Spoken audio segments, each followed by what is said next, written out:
Ce programme est financé par les amis et partenaires du ministère de Joyce Meyer.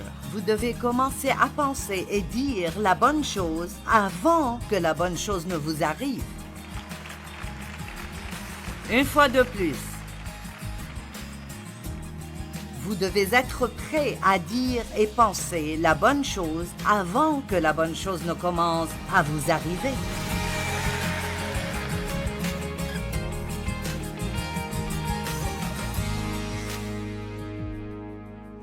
Les Israélites n'avaient pas une très bonne attitude.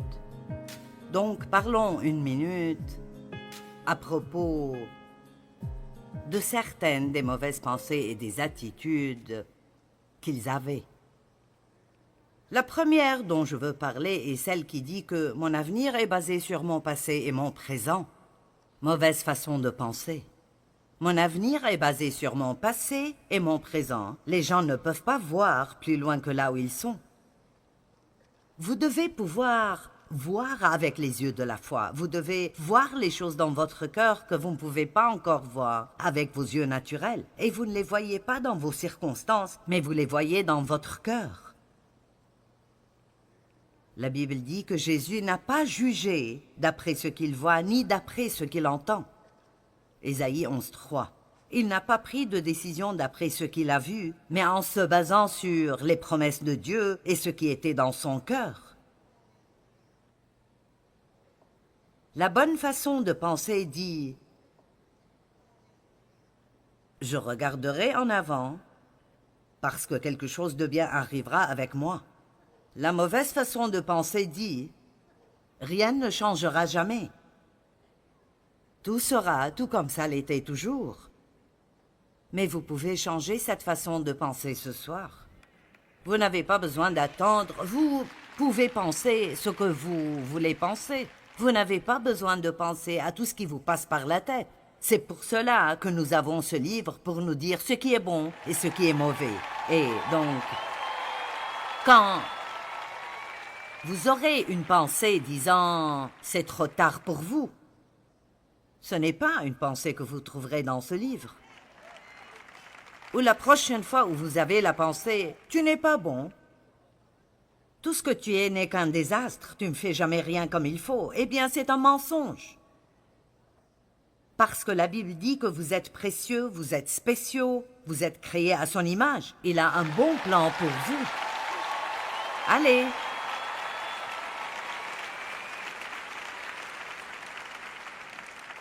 Le diable dit « vous n'aurez jamais rien ». Chaque fois que vous avez $1, quelque chose le prend. Vous n'aurez jamais votre propre maison, vous n'aurez jamais une nouvelle voiture. Vous dites, eh bien, c'est un mensonge. Parce que la Bible dit que Dieu se réjouit de ma prospérité. Amen. Et vous devez commencer à penser et à dire les bonnes choses avant que les bonnes choses ne vous arrivent. Je vais répéter ça. Vous devez commencer à penser et dire la bonne chose avant que la bonne chose ne vous arrive. Une fois de plus. Vous devez être prêt à dire et penser la bonne chose avant que la bonne chose ne commence à vous arriver. Vous appelez ces choses à l'existence bien qu'elles n'existent pas. Romains 4:17 dit que nous servons un Dieu qui appelle à l'existence ce qui n'existe pas. Donc si Dieu peut le faire, ça va si nous le faisons. J'aime ce que David a dit dans le psaume 27.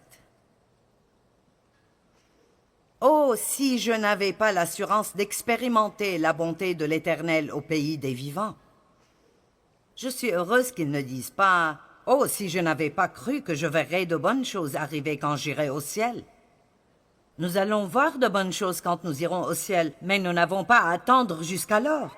Il a dit « J'ai l'assurance d'expérimenter la bonté de l'Éternel au pays des vivants. » Je vais voir de bonnes choses alors que je vis toujours. Je vais voir mes enfants avoir une bonne vie et je pourrai les regarder en jouir.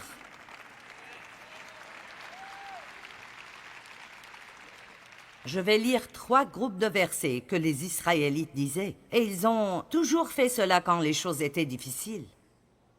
C'est pour cela que je dis que nous devons être un peu plus forts. Nous devons être prêts pour les temps difficiles et ne pas nous décourager quand les choses ne vont pas comme nous voudrions qu'elles aillent. J'ai entendu quelqu'un dire qu'aujourd'hui, si un adolescent est insulté par une autre personne à l'école, il pense qu'il est harcelé.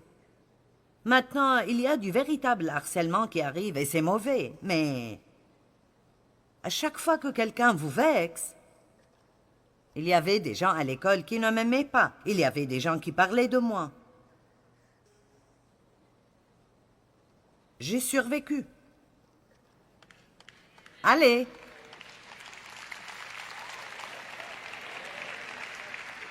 Et vous comprenez que je ne nie pas que ces choses arrivent, mais c'est comme si beaucoup trop de gens aujourd'hui sont si susceptibles tout le temps. Ils se plaignent et murmurent constamment concernant ce qu'ils méritent et ce qu'ils devraient avoir.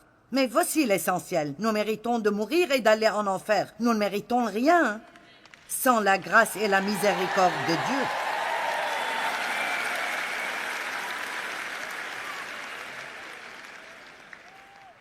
Je pense que je devrais dire que je suis vieux jeu. Et je pense que quand vous dites cela, eh bien, vous vous vieillissez, mais vous savez, je viens d'une culture où on travaillait dur pour ce que nous avons. Je me souviens de quand nous travaillions 1 an avant d'avoir une semaine de vacances, et puis peut-être 2 ou 3 ans avant d'avoir 2 semaines de vacances. Et maintenant, les gens veulent 3 semaines de vacances le jour où ils sont embauchés, et une autre semaine de congé de maladie, et des vacances quand ils ont un bébé, et des vacances pour ceci et cela et l'autre chose. Personne ne peut mettre de l'argent de côté s'il faut qu'ils dépensent tout. Ouh, certains d'entre vous n'aiment pas ça. Faites attention, en tant que croyants, nous ne devons pas être pris par cette culture de penser que nous méritons tout et que tout devrait nous être donné et le gouvernement doit faire ceci pour moi et il doit faire cela pour moi. Puis-je vous dire un secret? Pour que le gouvernement vous donne quoi que ce soit, il doit le prendre de quelqu'un d'autre.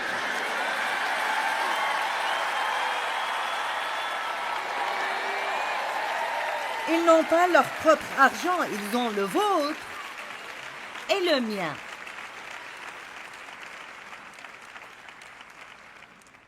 Wouhou!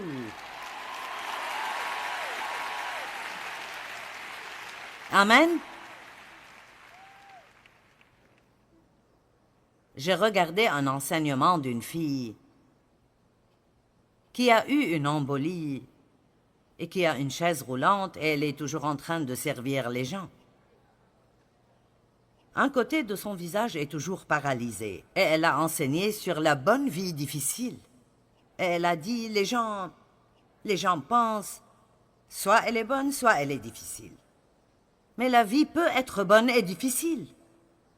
Elle a dit, j'ai une vie difficile, mais c'est une bonne vie. Vous voyez, et elle aide les gens, mais ce n'est que grâce à sa façon de penser et son attitude. Est-ce que vous m'entendez? Beaucoup de gens pensent que la vie est dure pour eux. Eh bien, je ne peux aider personne d'autre, j'ai mes propres problèmes. C'est là que vous devez aider d'autres personnes, quand vous avez vos propres problèmes. Je pense que c'est dans Ecclésiaste, il est écrit « Celui qui prête trop attention au vent ne s'aimera jamais. » Et c'est vrai. Nous allons toujours augmenter nos dons quand, et nous allons... J'aime quand les gens disent « Eh bien, Joyce, je te le dis, si j'avais $1 million, je te les donnerais. » Eh bien, vous ne le feriez pas. Si vous ne me donnez pas 2 des 5 que vous avez, alors vous n'allez pas... Nous le ferons toujours plus tard, une autre fois. Et vous savez ce que nous attendons? Nous attendons un temps où nous aurons tant d'abondance que nous pourrions donner sans que ça importe. Eh bien, Dieu veut que nous fassions les choses de manière sacrificielle. J'ai enseigné la parole de Dieu pendant des années avant d'être payé pour cela. Et j'ai quitté un emploi à temps plein pour faire ce que je fais. Et je gagnais plus d'argent que Dave en ce temps et on me payait toute mon essence et j'étais dans la gestion de la compagnie et Dieu m'a appelé à prêcher la parole et je ne la connaissais pas, je devais l'étudier. Et donc j'ai senti que Dieu voulait que je quitte mon travail. Et quand je l'ai fait, chaque mois, nous avions besoin d'un miracle pour payer nos factures. Il nous manquait 40 $ à chaque mois pour payer nos factures. Et j'ai pensé que sûrement, comme j'ai fait ce grand sacrifice, quelque chose de merveilleux allait arriver dans nos finances. Sûrement quelque chose allait arriver. Je veux dire, un proche que je ne savais pas que j'avais allait mourir, me laisser un tas d'argent, ou quelque chose d'époustouflant allait arriver. Mais pendant 6 ans, je faisais du shopping au brocante. Allez, je peux faire des hamburgers de 1000 façons différentes. Et oh mon Dieu, j'attendais le jour où je pourrais aller acheter la meilleure qualité de viande, ou juste aller au supermarché sans ma calculatrice pour faire mes comptes, pour ne pas dépenser 1 centime de trop. Amen. Je voulais pouvoir aller au supermarché et mettre ce que je veux dans mon panier et aller payer et ne pas m'en faire du tout. Et je ne comprenais pas. Dieu me préparait pour la guerre, parce que quand j'ai vraiment commencé le ministère, quand ce n'était plus simplement une étude biblique à la maison, mais un vrai ministère public, nouveau niveau, nouveau démon. Amen. Et vous devez être prêts pour cela. Allez, exercez ces muscles spirituels et dites « Je peux faire toutes choses à travers Christ qui est ma force ». Bien sûr, j'espère que ma vie sera belle et facile, mais si elle ne l'est pas, je servirai Dieu de toute façon. Je ferai ce que je suis supposé faire, quoi que je ressente.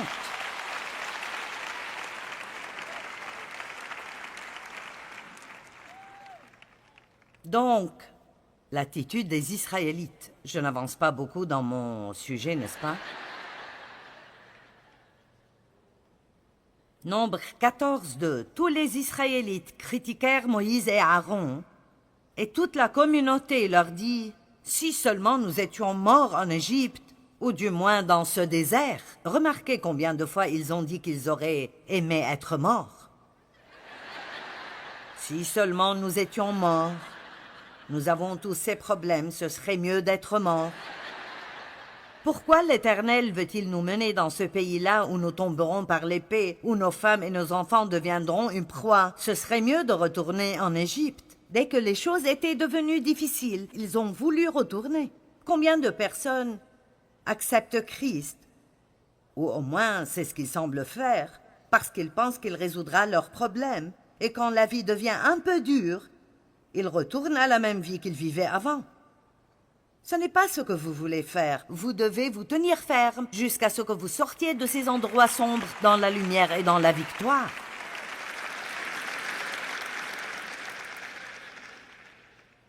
Et ils se dirent l'un à l'autre, « Nommons-nous un chef et retournons en Égypte. » Nombre 20, versets 3 et 4. Ils s'en prirent à Moïse et lui dirent, « Si seulement nous étions morts quand nos compatriotes ont péri devant l'Éternel. Pourquoi avez-vous mené la communauté de l'Éternel dans ce désert, pour nous y faire mourir, nous et notre bétail?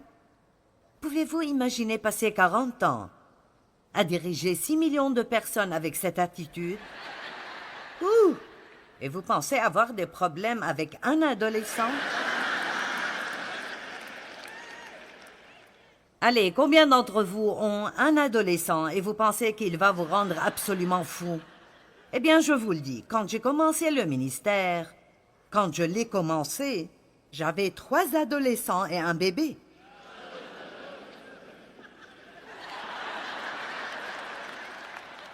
Oui, ouh.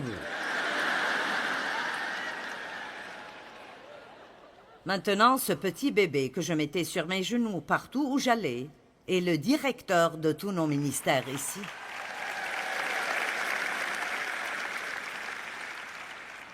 Et il m'a presque rendue folle. Les Israélites quittèrent la montagne de Hor par la route de la mer des Roseaux pour contourner le pays d'Édom. En cours de route, le peuple se découragea. Ils se mirent à parler contre Dieu et contre Moïse. « Vous nous avez fait sortir d'Égypte pour nous faire mourir dans le désert, car il n'y a ni pain ni eau et nous sommes dégoûtés de cette nourriture de misère, cette nourriture que tu fais pleuvoir miraculeusement du ciel chaque jour. Nous détestons ces miracles, nous voulons de nouveaux miracles. » Nous nous fatiguons même des miracles, n'est-ce pas? Je me souviens d'avoir dit au Seigneur une fois, « Je ne comprends pas pourquoi tu ne fais plus les choses que tu faisais quand j'ai commencé à marcher avec toi. » J'ai vu tant de choses merveilleuses arriver. Je pouvais juste avoir besoin d'entendre de Dieu et prendre ma Bible et...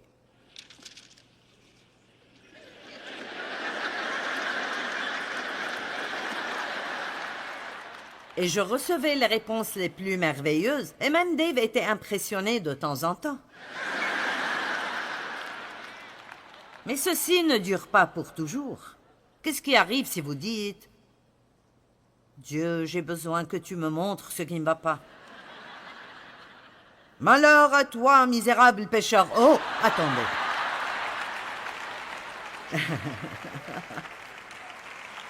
Laissez-moi trouver autre chose.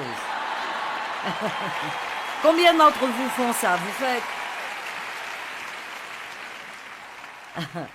Allez, je veux vous le demander. Que voyez-vous? Que voyez-vous pour votre vie?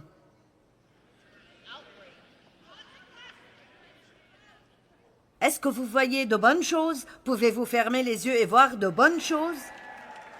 Quand vous vous couchez le soir, pouvez-vous utiliser votre imagination sainte pour vous voir obtenir cette promotion au travail ou obtenir ce meilleur travail ou voir vos adolescents accepter Christ ou quoi que ce soit dont vous avez besoin? Vous savez, Abraham avait un problème avec son neveu Lot. Et tous les deux sont devenus si prospères que il n'y avait plus assez d'herbe pour tout le bétail. Et donc, ceci est dans Genèse 13. Et Abraham connaissait les dangers des disputes. Et donc, il est allé vers Lot et a dit qu'il n'y ait donc pas de dispute entre nous. Choisis la partie de la vallée qui te convient et je prendrai ce qui reste. Maintenant, combien de personnes feraient cela? Parce qu'en fait, il n'était même pas obligé de prendre Lot avec lui quand Dieu l'a envoyé. Et il l'a inclus par la miséricorde. Et maintenant, ils se disputent. Et donc, il dit, « Écoute, prends la partie que tu veux, je prendrai ce qui reste. » Donc, Lot a pris la meilleure partie de la vallée du Jourdain et Abraham a pris ce qui restait. Mais je veux vous montrer ce que Dieu a dit à Abraham dans Genèse 13, 14 à 17. L'Éternel dit à Abraham, après que Lot se fut séparé de lui, « Lève les yeux et regarde depuis l'endroit où tu es, vers le nord, le sud, l'est et l'ouest. Tout le pays que tu vois, je te le donnerai. » Il ne s'inquiétait pas pour ce qu'il avait perdu. Dieu a dit, « Combien peux-tu voir loin ?» Il n'était pas en colère et dans tous ses états parce que Lot a pris la meilleure partie. Il savait que s'il se comportait tout comme Dieu voulait qu'il se comporte, il importait peu ce que quiconque pouvait lui prendre, Dieu lui rendrait toujours plus.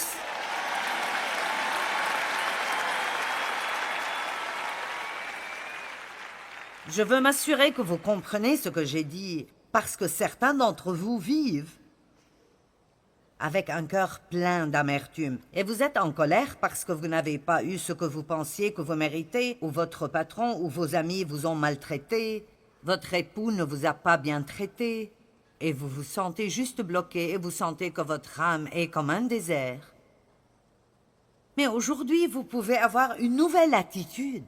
Aujourd'hui, vous pouvez dire « Qu'importe ce que tu m'as pris, Dieu le remplacera par beaucoup, beaucoup plus que ce que j'ai perdu. » Allez!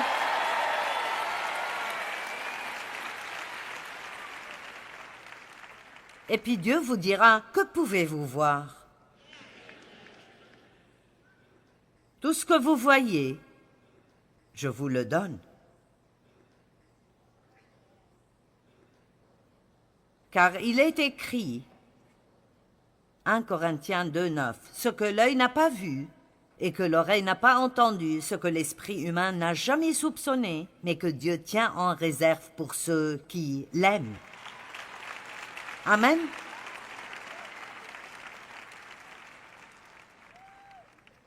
Et puis un dernier verset, 1 Corinthiens 2,9. Je veux dire Éphésiens 2,10. J'aime ceci. Nous sommes créés pour de bonnes œuvres et une bonne vie que Dieu a préparée à l'avance. Il est écrit, car nous sommes son ouvrage par Jésus-Christ, créés et régénérés par lui pour une vie riche d'œuvres bonnes qu'il a préparées à l'avance pour nous, des chemins qu'il a préparés afin que nous les accomplissions et que nous vivions la bonne vie qu'il a préparée à l'avance pour que nous la vivions.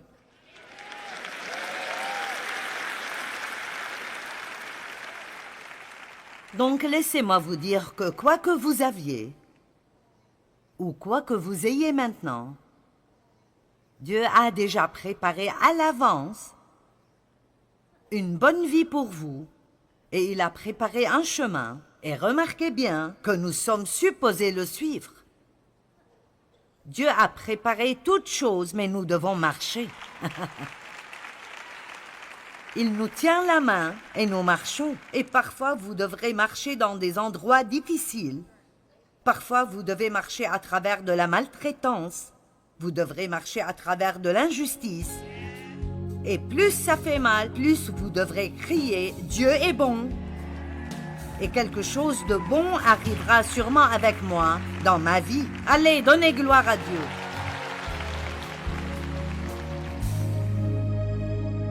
Ça peut être très difficile pour la pensée de continuer à aller dans la bonne direction tout le temps. C'est important de savoir que Dieu nous a équipés pour grandir et maintenir le bon état d'esprit. Il nous aidera à le faire. Choisir les bonnes pensées déterminera les bonnes choses qui se passent dans nos vies. Une pensée juste produit une vie juste.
Yêu yêu trẻ mùa lụt nước lũ bắt